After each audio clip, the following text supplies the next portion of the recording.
Hello, my friends. Today I'm going to read to you from this wonderful book called Runes of the North. I'll show it backwards, of course, by Sigurd F. Olson. This is chapter 3 called The Explorers. There is magic in venturing into the unknown for the first time, especially when one is young. While the magic is never wholly lost in later life, it is when life is all romance and poetry that it can be known to its fullest. Each generation going into the lake country of the ch.2 Superior discovers this for itself, and the impact is never forgotten. Though my first expedition was 40 years ago, the impressions that were mine seem as vivid today as they were then. Often it comes back to me, the day when, with 3 companions, I paddled away from the little logging town of Winton and headed for the Knife Lake country towards the northeast. Many of those first portages and camps are all but lost now in thousands of wilderness memories. But there were certain experiences that will stand out, such as the night we came to Knife. There I was filled with such wonder and delight as I had never known. It was sunset when we crossed the last portage around the rapids of the Knife River and stood at last on the shores of the lake itself. A golden glow lay over the water and over our minds as well. As I looked down that dusky waterway for the first time, saw its rocky islands floating in the distance against the haze of high terrain to the east. I was aware of a fusion with the country, an overwhelming sense of completion in which all my hopes and experiences seemed crystallized into one shining vision. Excuse me. The loons were calling. I can hear them yet. Echoes rolling back from the shores and from unknown lakes across the ridges, till the dusk seemed alive with their music. This untamed sound, the distances, the feeling of mystery and adventure filled me with joy and elation. Here to my young mind was the threshold of the wild, and what Kipling meant in something lost beyond the ranges. I know now why children are sometimes seized with the necessity of expressing their joy in violent physical activity, why they dance and run and climb and tumble until utter weariness makes them pause. And so it was with me that night on night. I felt I must run and shout, somehow embrace those far horizons and all the new sounds and smells and sensations that were mine. But because I was more than a child, a young man who could carry a pack in a canoe, I stood still and hid my emotions like the rest. It was then, however, that I entered into a life filled with the desire to explore the hinterlands of the north. We threw the packs into the canoes, pushed down the lake, got out the trolling line with its big Skinner spoon, and trailed it behind us. We had gone perhaps a mile when I felt a tremendous tug. We stopped paddling, and with excitement, I pulled in the fish I had hooked. It was big and heavy and fought me all the way. After a time there was a flash of silver below the canoe as a huge trout came out of the blue-green depths. It was shining and powerful and swam in wide circles beneath me. When it was tired, I brought it close to the canoe, reached down and slipped my hand into its gill. With a heave I lifted it out, and in it lay before me, huge and glistening, cold and hard, its red gills opening and closing slowly. We stared at it in amazement, stroked its sides. None of us had ever seen a fish like this. Here was a fish of the north, different from the little brook trout in the creeks back home, and from the sunfish in the pond. This to us was food for explorers and men of the wilds. It was almost dark now, and the shores loomed vaguely before us. We glided by an island, nosed into the bank, and found we could land without difficulty.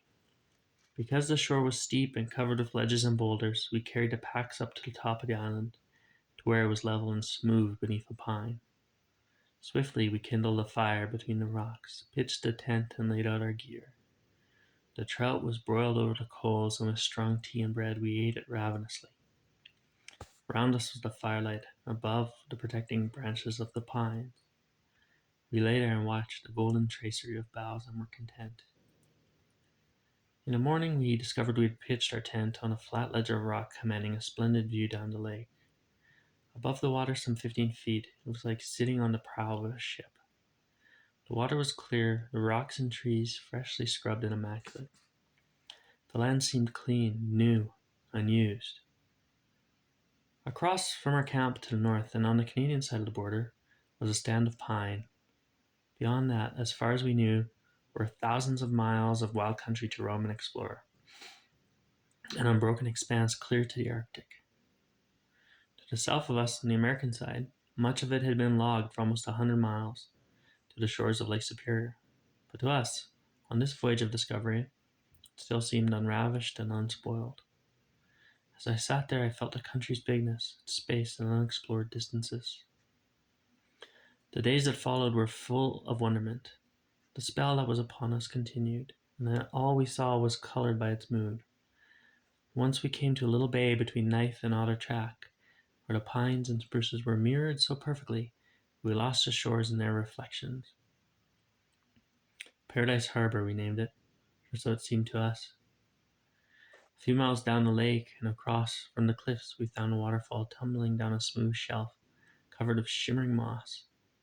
We sat beside it in a clump of old cedars and marveled at the lacework of white and translucent green against the rocks. Never for a moment was the color the same, never for an instant unchanging. One of us called it Bridalveil Falls. Behind us were cliffs with stiff, marching stands of spruce, bare faces of ledge painted in orange and black. And down the lake were the canyon-like narrows all remember, who have ever paddled Otter Track. Then we came to Saginaga, saw it first through a channel like an open gate, glimpsed its immensities of blue toward the east. This we called the gateway to Saginaga, and to us it was a pathway to the unknown. Before us was the miracle of open and distant horizon.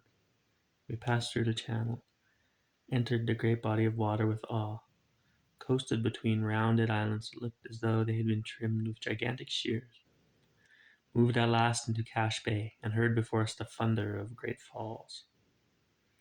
We saw the mist and felt the power of the undertow, cautiously crept along the shore until we found the portage. The air was alive with the thunder. Halfway over, we dropped our canoes and packs and stopped to gaze into a plunging fury of white and gold. On the return trip, we crawled out to a pinnacle of rock at the very brink of the falls, lay there looking down into the maelstrom below. Silver Falls, this was the entrance to the Saganagons, a waterway we would follow to still newer adventures in the north. Traversing the lake, we rounded a long, slender peninsula almost cutting it in two. Found its outlet and knew again the exaltation of spouting rocks and rapids, with a roaring canyon down below. We portaged along a knife edge of rock, with white water on either side, pitched our tent on a ledge above the tumult. Down the gloomy Kanipi, on a day full of clouds and storm, we found another river with many rapids, and were spewed at last into Sturgeon Lake with its white glaciated shores. Then down the storied Malene with its crumbling dams of the Dawson expedition. Finally, among the islands of Lac La Croix, we found the Indian painting on a stark cliff above the water's edge, and sat there in wonderment, trying to understand. We passed the Indian village, went down the Snake, and up into the country of the Beaver House and Quetico lakes, with their great stands of timber. Until then, all had been magic and mystery. When it stormed, we gloried in thunder and lightning. When the waves rolled, we were one with the whitecaps and the wind. When the skies were alive with northern lights and the stars close enough to touch, we quoted Spell of the Yukon and were sourdoughs of '98. Not another soul did we see during all this time, for the country then had not been discovered by fishermen or canoeists. I came to believe we were the only ones in the entire Quetico Superior. I became so imbued with the feeling that this wilderness belonged to us alone. It was a distinct shock one day to see a tent pitched on a beach across the lake. As we neared, we saw it was no ordinary voyageur's camp. The tent was large, and a big bateau with a motor was drawn up on the shore. Oil drums were scattered about, and big trees had been felled. Instead of a small rock fireplace near the water, a stove had been set up. Smoke was coming out of its chimney, and beside it stood a man with a white apron tied around his waist. Two other men came out of the timber behind the beach, and all three came down to meet us. Much older than we were, they wore heavy beards and were dressed in stag pants and lumberjack boots. I looked at them with something akin to apprehension, for to us they seemed foreign and out of place. Intruders in our world of dreams, they did not belong to the land we had found. "Come on in, boys," said the man with the white apron. "How about some coffee?" We could not resist, so paddled ashore, pulled our canoes up beside the bateau, sat down on a log near the stove. The cook gave each of us a mug of steaming coffee and some fresh doughnuts. But we said little, for how could they know about the glory of the new country we had come through? How could they understand about Paradise Harbor, Silver Falls, or how we felt that first night at night? Much better if we could act like lumberjacks or timber cruisers doing men's work. So with bravado, and somewhat cheered by the coffee, we talked of timber stands we'd seen, of rocks and prospecting, though we knew nothing of such things, trying to appear as hard-bitten and nonchalant as they. But they knew better, and to them we were just a party of boys out for a holiday, striplings who knew nothing about the country or what it was really for. These practical men told us they were cruising timber, that all the magnificent pine around the lakes was destined for the mills. We had seen the pines the evening before, when the level rays of the sun had streaked them with gold, and that morning had watched as the white mist all but hid them from view. Somehow I felt I should tell them what we had seen and how we felt, but the words stuck in my throat. To them the trees were already cut and in the rafts, the rapids sluiced, and the lakes dammed for the spring drives to Fort Francis and the mills. They were so matter-of-fact about what they were doing, there seemed no question but that the logging was right. We listened with horror, could see as they talked the beautiful sandy beach strewn with debris, the tall pines down, the rapids choked with logs. The very thought of it seemed unreal. Suddenly we were confused, and something lost beyond the ranges sounded childish in the face of what these men could do. We thanked them, went back to the canoes, and pushed off. "Have a good time," called the cook, "and don't get lost." I laughed as gaily as I could, but from that moment we looked at the shores, the portage trails, the rapids, and the rocks, saw them all with sadness as though we were saying goodbye. But after a time and many miles away, we began to forget. Once more, the joy that had been ours when we first came into the country returned. Having no particular route or schedule to keep, we were free as the wind and chose lakes and rivers that ran in the general direction we wanted to go. Everywhere there was challenge and poetry, everywhere the kind of country we had left behind.